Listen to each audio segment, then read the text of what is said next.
मित्रों, हिंदू धर्म के जो देवी देवता हैं, उसमें सर्वश्रेष्ठ स्थान, सबसे ऊंचा स्थान है देवादिदेव महादेव भगवान शिव का। उनकी महिमा को तो सबने स्वीकार किया, फिर चाहे वह ब्रह्म देव हो, श्री हरि विष्णु हो या अन्य देवी देवता हो, शिव की महिमा के सामने सभी नमस्तक हुए। पर कभी अपने सोचा है, जो सभी देवी देवताओं के भी आराध्य है, देवों के देव है, वो स्वयं किसकी आराधना करते हैं? वो स्वयं किसका ध्यान लगाते हैं?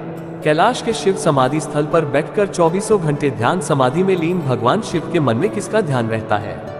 किस ध्यान से ऊर्जा की शक्ति प्राप्त करते हैं भोलेनाथ? और अंत तक आप इस वीडियो को देखेंगे तो निश्चित रूप से आपको आपके इस प्रश्न का उत्तर मिलेगा कि महादेव किसका ध्यान करते हैं।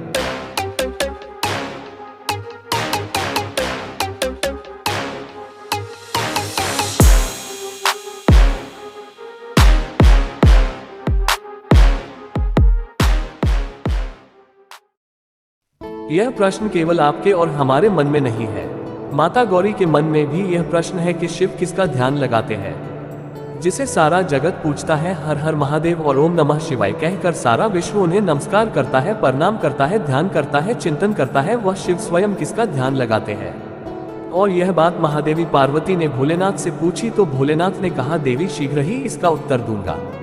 और उस घटना के उस प्रश्न के कुछ समय बाद बुद्ध कौशिक नाम के एक ऋषि को महादेव जी ने स्वप्न दिया और स्वप्न में उन्हें निर्देश दिया। निर्देश में श्री राम रक्षा स्तोत्र लिखने की आज्ञा दी। बुद्ध कौशिक जी ने उनसे विनम्र प्रार्थना स्वप्न में ही की कि मैं इसको लिखने में सक्षम नहीं हूँ। तब शिव जी ने श्री राम रक्षा स्तोत्र पूरा का पूरा स्वप्न में ही बुद्ध कौशिक ऋषि को सुनाया और बुद्ध कौशिक ऋषि ने उसको लिख दिया। इस श्री राम रक्षा स्तोत्र की अंतिम पंक्ति को आप जरा ध्यान से सुनिए। क्या कहते हैं शिव, क्योंकि लिखवाने वाले तो शिव ही है, और क्या लिखते हैं ऋषि बुद्ध कौशिक? राम रामेति रामेति रमे रामे मनोरमे सहस्रनाम तत्तुल्यम राम नाम वरान्ने। भगवान शिव अपनी पत्नी माता गौरी से कहते हैं कि हे सुमुखी, राम नाम श्री विष्णु सहस्त्रनाम के समान है। इस कारण मैं सदा सर्वदा राम राम राम मनोरम राम नाम में ही रमण करता हूँ। तो यह स्पष्ट उत्तर है इस प्रश्न का, देवादिदेव महादेव भगवान शिव किसका ध्यान करते हैं? तो वह श्री राम का ध्यान करते हैं। और यह एक अद्भुत संयोग है, अद्भुत युति है, जिसको शब्दों में कहा नहीं जा सकता है। क्योंकि श्री राम स्वयं शिव की आराधना करते हैं, चाहे रामेश्वर ज्योतिर्लिंग की बात हो या कहीं भी। बिना शिव को प्रणाम किए बिना राम ने अपना चरण कभी उठाया ही नहीं, और शिव राम का स्मरण करते हैं। तो शिव राम का और राम शिव का एक अद्भुत है, कौन भक्त है और कौन भगवान।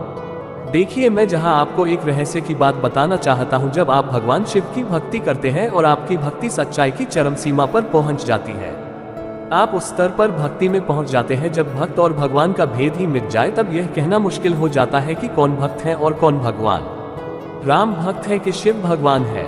शिव भक्त है कि राम भगवान है? आप भी इस स्तर को पा सकते हैं, बस आवश्यकता है सच्ची भक्ति की। ऐसे ही ज्ञानवर्धक फैक्ट्स जानने के लिए कृपया इंस्पिरिफाइमेंट्स को सब्सक्राइब, लाइक एंड शेयर करें। हर हर महादेव, ओम नमः शिवाय।